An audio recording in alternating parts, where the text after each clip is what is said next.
반갑습니다. 김영민입니다. 이 영상은 굿뉴스님, 김원호님, 노블리스 오블리제님, 최정희님, 엘리보따리 장관님, 조주덕님, 박석초님, 강리백하님, MC양님, 강창진님, 김승욱님의 성원으로 제작되었습니다. 여러분, 최근에 민노총 전현직 간부 4명이 구속됐죠? 멸공 3종 세트라는 영상을 통해서 소식 전해드렸는데요. 잡힐 때는 기분 좋았는데 압수수색 진행되고 돌아가는 상황 보니까 조금 무섭습니다. 그들이 간첩질이 미수에 그친 게 아니라 지금까지 이 사회에 영향을 미치고 있었구나.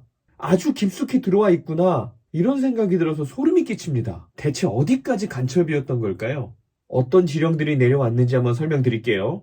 지난 7월이죠. 정의당 전당대회를 앞두고 북한은 이런 지시를 합니다. 정의당 지도부를 자주파 세력이 장악하도록 지원해라. 지금 잡힌 민노총 전현직 간부에게 이런 지령을 내렸다고 합니다. 우리가 자주파, 평등파 막 이러잖아요. 자주파는 민족해방, NL. 평등파는 민주, PD 계열이라고 하죠. NL 계열, PD 계열 이렇게 많이 이야기하는데 그 자주파 NL 세력이 주류였던 진보당이 원내 진출에 실패를 하니까 PD 세력의 다수인 정의당에 침투해서 국회의 영향력을 만들자 뭐 이런 내용 같아요. 지금 나라 꼴이 이렇습니다. 시대착오적인 반공 프레임이니 철진한 종북 타령이니 이딴 댓글 수천 수만 개의 가스라이팅 당해온 대한민국의 현 주소가 이렇습니다.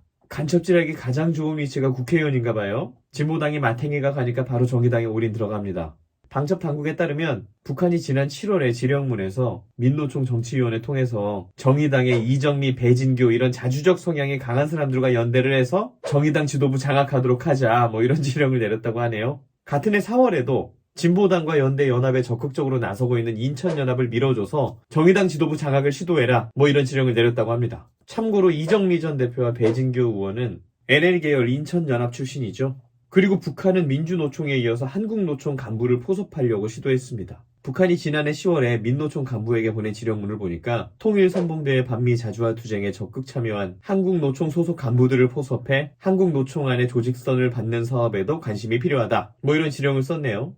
들으면 들을수록 영화 같고 참 기분이 착잡하죠. 그런데 간첩들에게 공통적으로 전달된 지령들이 또 있는데 바로 반일선동 지령입니다. 북한은 2019년 7월 13일에 지령문을 통해서 반일 감정을 더욱 고조시키기 위한 실천 활동을 전술적으로 짜고 진행하라 이러면서 지령문에 이것저것 남겨줘요. 일장기 화형식, 일본인 퇴출운동, 대사관 영사관 기습 시위 이런 구체적인 방법들을 적어놨습니다. 파격적인 반일 투쟁을 벌려라 뭐 이런 내용도 있네요. 그리고 북한은 2021년 5월 3일에도 지령문을 통해서 방사능 오염수 방류 문제를 가지고 반일 민심을 부추겨 일본 것들을 극도로 자극시켜라 이런 메시지도 남겼네요.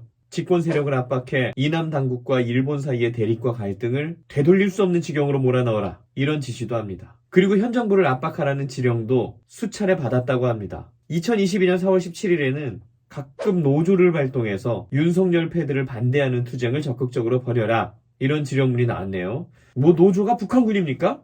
그리고 2022년 6월 29일에는 한미동맹은 전쟁동맹, 평화파괴범 윤석열을 탄핵하자, 남북 합의 이행 이런 구호를 들고 용산 대통령실과 자택 주변에서 도로 차단, 포위 행진, 연좌 시위 이런 것들을 지속적으로 하라고 지시를 내렸네요. 근데 여기서 가장 충격적인 건 뭐냐면 이들이 지령을 받고 답신으로 보낸 보고문입니다. 이런 문장이 있더라고요. 놀라지 마십시오. 위대한 김일성, 김정일 주의 사상은 인류의 단결과 연대 평화를 앞당긴다. 경애하는 김정은 동지를 받들어 대를 이어 충성하자. 정권 교체 안 됐으면 어쩔 뻔했습니까? 이 나라가 어떻게 세운 나라인데 이 지경까지 왔습니까? 18, 55, 0410, 4시 플라워.